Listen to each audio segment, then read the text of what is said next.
We'll start our meeting. You'll note in the audience we have a lot of core people here because they want to give us something tomorrow. So I think it's really nice when Santa Claus comes early. But nice to see that. Donna, are you ready for roll call of members, please? Mayor Dardis. Here. Mayor Mahoney. Here. Mayor Carlson. Mr. Peterson. I am here. Mr. Hendrickson. Here. Mr. Pepcorn. Here. Mr. Ebinger. Here. Mr. Strand. Here. Mr. Campbell. Here. Mrs. Sherling. Here. Mr. Grimberg. Mr. Olson. Here. Mr. Seldewald. Here. A quorum is present. Good. Give my motion to approve the minutes from the September 28th meeting, please. So move. Is there a second? Second. All those in favor say aye. Aye. Aye. Motion Aye. Motion approved. The agenda has changed a little bit here. I'll have Joel just explain an amended amendment. Agenda, I'm sorry. Thank you, Mr. Chair. My recommendation is to remove item 8B and item 10A. These items were discussed in committee, but the committees decided to table it, so we'll take this up next month. Do I have a motion? I so move. Is there a second? Second. All those in favor say aye. Aye. Aye. Motion approved. Aye. Roger, you there? It's usually a delayed aye. On Yes, I'm here. Yes. Yes. Internet's a little slow down there. Consent agenda, is there a motion to approve items A through D? So move. Is there a second? Second. Any discussion? Roll call vote, please. Mayor Mahoney. Aye. Mayor Dardis. Aye. Mr. Peterson. Yes. Mr. Hendrickson. Aye. Mr. Pepcorn. Aye. Mr. Ebinger. Aye. Mr. Strand. Yes. Mr. Campbell. Yes. Mrs. Sherling. Yes. Mr. Olson. Yes. Mr. Seldewald. Aye. And that is everyone. Executive report, Joel? Yeah, thank you, Mr. Chair and members of the board. So just want to kind of go over this last month. We had a lot of presentations and events and award recognition. So I just wanted to talk a little bit about that. Mr. Chris Bockyguard took part right here in Fargo with Emerging Prairie's Curiosity Week. He was on a panel discussing what the future of Fargo is going to look like after the project is complete. So I think that was great community engagement and just kind of forward looking, after construction, what is this project going to provide? So that was great. The mayor and I, along with Colonel Swenson and Terry Williams and Deputy Assistant Secretary of the Army, is that correct? Jamie Pinkham were in Boston to accept the award from the National Academy of Construction. Pretty prestigious award. Only one of these are given out per year for a project of national significance. In our case, it was the award of special recognition. So you can see the trophy there is very well received from the group. Just for a little background, the National Academy of Construction is composed of pretty much the top folks in the construction industry in the United States. So it was very much an honor to receive that award from that organization. The following day, I did attend a Storm Surge Task Force, which is really a task force in Boston focused on climate resiliency and incorporating a flood control project into Boston. And I'm happy to report to this board, people that I didn't even know had heard about the project and what we are doing here in Fargo. So they just received some words of guidance from things that we've done with our financial plan and our partnership with the Corps, and hopefully they'll help spur some discussions on where they move forward. We also hosted here in Fargo a reporter from Engineering News Record, and Engineering News Record is a very esteemed industry publication. I remember throughout my career growing up, I would get the monthly magazine and I would look at the projects in there and say, I really want to be a part of a project that gets featured in this magazine. Lo and behold, they're going to do a spread next month, 8-page spread in their magazine focused on the diversion project. So we'll look for that, and when we get it next month, we'll have a copy for each of the board members. So with that, Mr. Chair, certainly open to any questions. Any questions of Joel? Thank you, Joel. General Counsel has no update at this time. We're going to go to construction project updates. And today, in person, we have Colonel Swenson and Terry Williams to give that report. They came a day early because of the weather, so.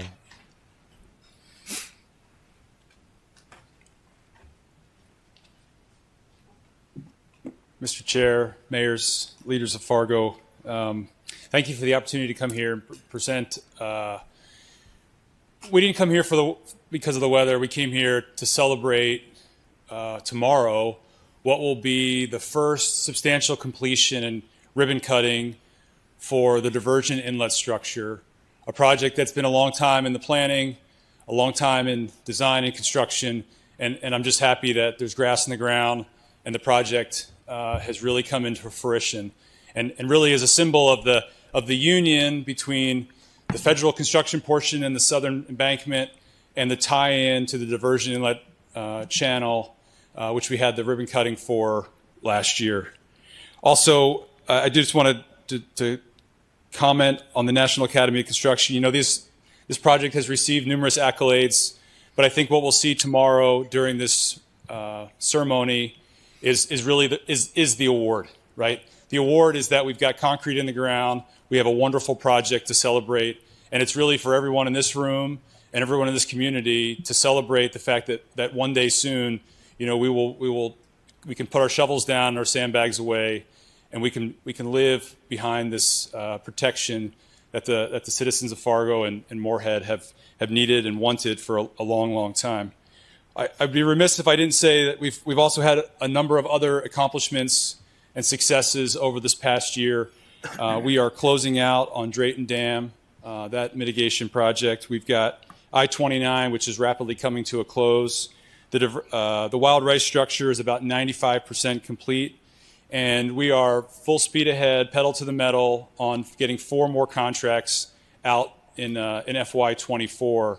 Which will really get the southern embankment locked up, so we are ready for use in 2027. Also, I just wanted to thank in advance. You know, we have Senator Hoeven coming tomorrow from Washington, coming back to his home turf to celebrate this. He has been a longtime champion of this project, as this audience knows. And also, we have Mr. Connor, the Assistant Secretary of the Army for Civil Works, who will be coming to celebrate as well. He has been a huge champion of this project from the Corps and the federal government side. And I think it's going to be a great honor for those two gentlemen to be able to celebrate with all of us the completion of this first of many great projects with the partnership of all in this room and all in this community. I'll pass it to Terry for any other thoughts. Thank you, Colonel. So he's basically covered the entire update, Chairman. A little faster than you, though. Yeah, and board members, it's really nice to be here in person and celebrating this tomorrow. I hope everybody knows that it's being held here and not out at the site, because we know everybody's really hardy and Midwest spirit, but it's just going to be a muddy mess out there tomorrow. So here we are. We're going to be in City Hall. We'll have a lot of video, beautiful video of the entire, construction of the diversion inlet structure. Thanks to, Chandler and the Diversion Authority at C3 Media. We'll try to do at least a really nice video display of what it looks like out there. And also, if, any of you want to come out at any time to see it, please just let us know. I know some of you have been there and some of you haven't. So, again, nice to be here. And, the update talks about in detail, I think, what's going on in each feature. But again, we're closing out a bunch of contracts and awarding 4 more. So thank you, sir. Thank you, everybody. Good. And you're going to drop a key off at City Hall so I can give it to anybody anytime, right? We'll give you a key this big, and then you're going to give us a key this big too, right? Very good. Okay. Thank you. You're welcome. So, Joel, our updates, or Chris, you have that next part? Yes, thank you, Mr. Chair. Members of the Diversion Authority, just a real quick update on the diversion channel construction. Things are moving quite well. As you can see from the colored map, we are now virtually all under construction down to I-94. Just a couple of minor elements that we're still finishing up designs. That was our RVA's primary objective.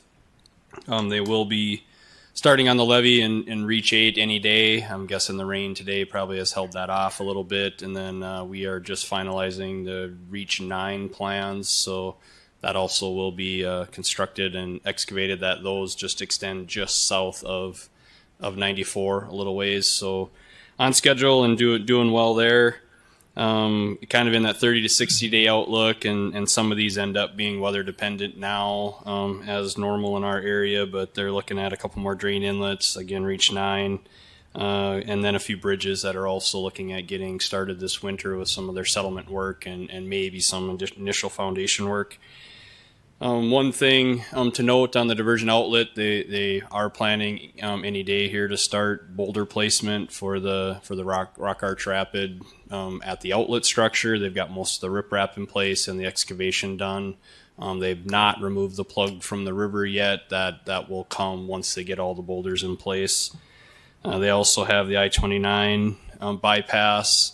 They're down to one lane that they're still finishing up connections, and then that'll be completely open on the north end. And as the Colonel noted, we are very nearing the full completion of the I-29 project down south. So that's great news. They're out. BNSF crews are out and installing track for the bypasses or shoe flies for the Prosper crossing right now. They're planning to switch over and do the Hillsborough or the crossing by I-94 or I-29, yet this fall.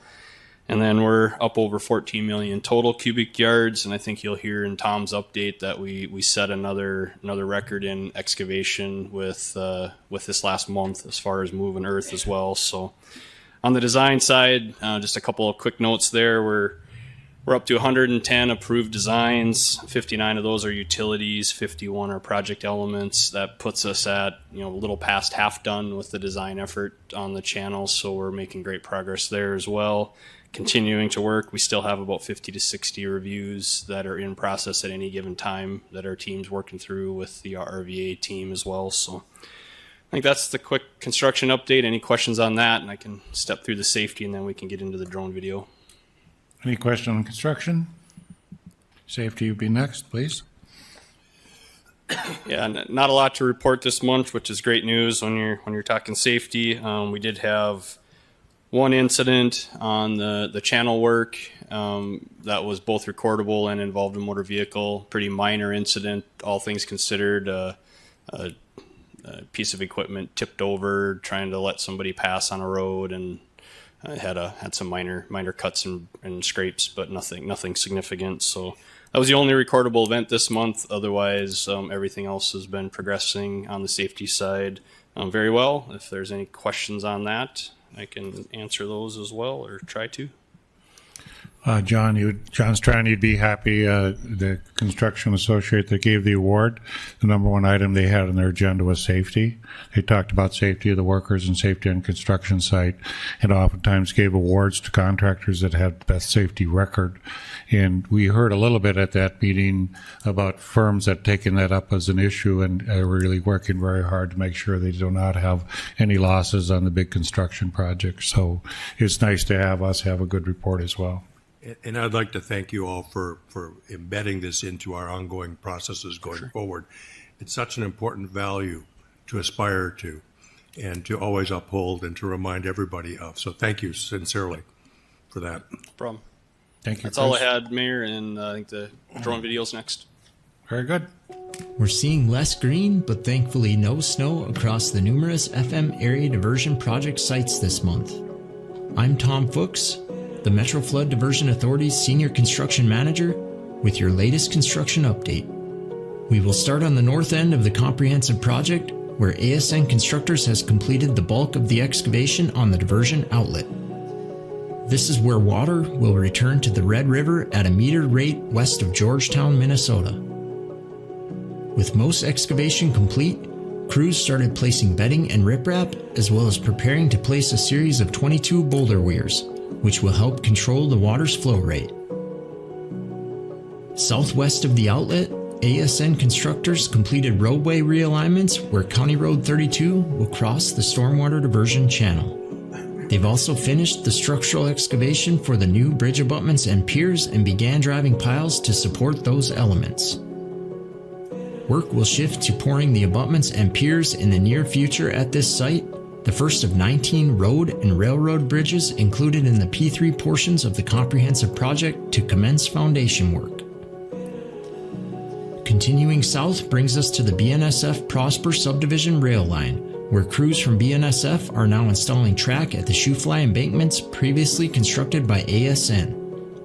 Once the track and ballast are complete, trains will be shifted to the shoe-fly track, the existing mainline track will be removed, and construction will commence on a new bridge crossing the channel. Further south, at the Drain 14C inlet site, mass excavation is well underway. Structural excavation is complete, and crews are preparing to construct a baffled chute drop structure at the downstream end where flows will enter the stormwater diversion channel. Once operational, the new Drain 14C inlet will divert approximately 80% of the flow from the existing 80 square mile upstream watershed directly into the channel, contributing to drainage improvements throughout affected portions of 7 townships west of the FM Metro. Earthwork continues around the clock at multiple channel reaches. Levee construction, which must occur outside of winter conditions, is pushing across County Road 10 and making an approach to I-94 between West Fargo and Mapleton, North Dakota in channel reaches 7 and 8. In addition, multiple crews are working on the main channel excavation further downstream in reaches 4 and 7. In the past month, crews excavated about 2.7 million cubic yards of material. That's enough to fill the rotunda on the U.S. Capitol about 56 times. Moving southeast, we head over to the I-29 grade raise project, where Industrial Builders is raising a 4.2-mile stretch out of the 500-year floodplain. Northbound traffic is now shifted to the completed northbound lanes, and crews are wrapping up final signage and striping to open all 4 lanes before the snow flies. The southern embankment is also being extended across the I-29 project limits, where future portions will connect to complete the 22-mile alignment. Nearby, the Wild Rice River structure is getting some final details as well. Bridge railings are now complete. Riprap is being placed on the upstream side of the structure, and crews are dewatering one bay at a time to touch up concrete and complete final painting. The last portions of the southern embankment extending east and tying into I-29 are nearly complete as well. This portion of the embankment features an integral sand tow drain system and stability berms on both sides to protect against seepage and instability where the embankment crosses the now abandoned portions of the Wild Rice River channel. Thanks for following along with all the progress being made as we work towards permanent, reliable flood protection. For more regular updates, follow the project on Facebook, LinkedIn, Twitter, and YouTube. Very good. Communications teams update, Amy? Yes, good afternoon, Chairman and members of the board. Our last newsletter, which I hope you saw, focused on aqueducts and ended up being the best performing one to date, with more than 61% being open and 13% for a click-through rate. And part of that was our latest Faces video with Yuta, who's the Bridges and Aqueducts manager. Our other videos, we helped contribute to a video that was played at the National Academy of Construction Awards, and then also provided a project update on a lot of the crossings that are being done right now. In terms of media relations, we can expect the engineering news record piece that Joel mentioned to be published right around November 13th. And then we also saw a couple of pieces in the form, a project update early in the month, and most recently, some news regarding the Recreation Task Force. Soon you'll be able to see a chamber advertorial as well. Their next issue of The Bridge is focusing on the future of Fargo and what that looks like. And so ASN Constructors and the MFDA partnered on sharing a piece for that newsletter. Coming up next, our newsletter is going to focus on winter prep, since that seems to be what we're all thinking about, and especially we get a lot of questions on how this continues in the middle of winter, especially North Dakota. So we'll answer some of those questions for folks, as well as share a video of Greg Yavicoli speaking to some of that, and working on an animated video that helps explain it too. That's all I have this month. Or do you have any questions I might be able to answer? Any questions of Amy? Thank you. Thank you. Land management update, Mary Sherling. I think Jody's at the podium. Mary, do you have comments?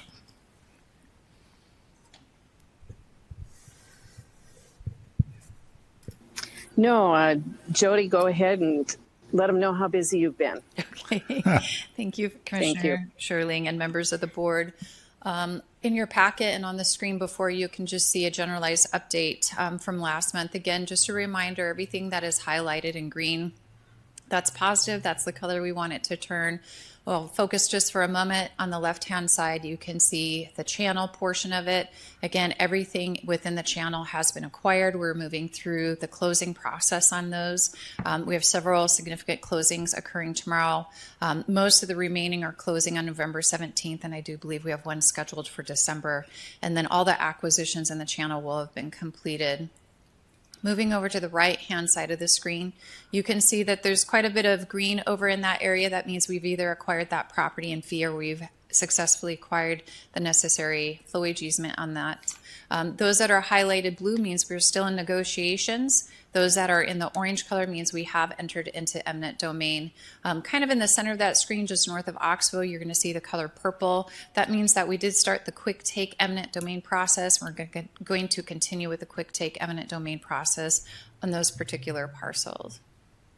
On the next screen then is an update where we're at with the construction footprint versus the UMA footprint. You see a little bit of a reduction, down 1.2%. That's nothing to be alarmed. Just in the background, when we're working on these, some had been accounted for as being closed. Those are primarily in the channel when they hadn't been. The legal proceedings have been done, but part of the negotiations was the land exchange. Again, most of those are closing tomorrow, so you see this pop back up at the next board meeting. And then almost a 1% increase in the UMA footprint. Most of those are related to flowage easement acquisitions. On the next slide then is a general overview of where we're at. There was no change in the southern embankment. We did successfully negotiate a couple of closings on the SE2B parcels. Those aren't reflected in this month's, but you should see that update in the next month's. And then, of course, hoping to see quite a bit of movement in SE4 and SE5 on the Minnesota side. The environmental monitoring easements, there were no changes, but again, I know that some have been approved. We're just simply waiting for that closing to occur. On the next slide, you can see the construction footprint in the UMA. Again, owner groups in each of the states versus kind of how many parcels we have. And then a focus, of course, on the last slide, which is really an overview of what we've been doing over the past month. As always, we continue to negotiate settlements for existing eminent domain actions. I know that the Cass County Joint Board did approve a settlement on an eminent domain case this morning, and so always working with those property owners, even if we're at the point where we do need to file eminent domain in order to maintain our schedule, that we'll continue to negotiate with them with the hopes of never entering the courtroom, but settling and finding something that we're all agreeable to. In the last month, we did successfully close on 16 parcels involving 4 landowners. We did receive authorization for the property rights in Minnesota, so thank you to Clay County Commissioners and the Moorhead City Council for providing us with that authorization over the past 10 days. Some of those letters have been sent out. Those that were authorized by Clay County are already in the mail. Those that are associated with the Moorhead City Council, those will be mailed by Monday. That does give the property owners up until about November 20th to come back to us with their response to those last written offers. And again, we're very hopeful that we've provided them with enough leeway that they'll find these acceptable, and we'll be able to have a very busy agenda at the Moorhead Clay County Commission meeting next month. So we did approve the first plat of the project lands in Weiser Township for the diversion channel. And of course, we approved 3 declarations of excess lands last month. This board did approve that, and we have began that process. I know that's kind of sitting in my court. So the member entities are the first to receive notification that the board did approve that and that we are moving forward with those. I hope to have those letters out sometime next week. Thank you. Any questions? Mr. Strand. Thank you, Jody. I'm just curious, if you were to get up in the balcony, how would you describe the situations of the settlements that are not happening, or the potential eminent domains? Is it costs? Is it just principle, people that dig their heels in and refuse to? Or is it the changing? Do you have balcony view sense of the nature of the non-settlements? So, Chairman Mahoney and Commissioner Strand and members of the board, I think it's a mixed bag. For some of them, it's definitely value-based, and so they're looking for some increased just compensation. We start with an appraisal, and the joint boards approve those appraisals many times, and we encourage the landowners to go seek their own appraisal. We'll come together and I'll read through their appraisal and determine if we need to make an adjustment in our offer with them. So for some of them, that's what the issue is, and that's where you're seeing a lot of these settlements come forward. We do have a cadre of property owners who are anti-project, and so I don't know that we'll actually reach a settlement with them. I do think for some of these property owners, we probably will end up in the courtroom, even though we haven't gone there yet, just because they're not supportive of the project and really don't want it to happen. You know, for a lot of these property owners, it's about accepting change. And we all process change in our own ways. And so sometimes when you get into that eminent domain process and you get close to that trial date, they're willing to have more communications with us. And we find when we can really sit down with them and communicate with them and sit across the table from them, and the land agents do a great job of doing that. We do have a handful of them that have minimal communications. They have acquired legal counsel, and there's one particular legal counsel that's prohibiting us from speaking with any of the property owners that they represent. And I'm finding that those are the more challenging ones for us to find a settlement with. So, Any other questions? Good report. It's nice that the channel is taken care of. Thank you. That. Finance update, Mayor Dardis. Thank you, Mr. Chairman. Finance Committee met yesterday.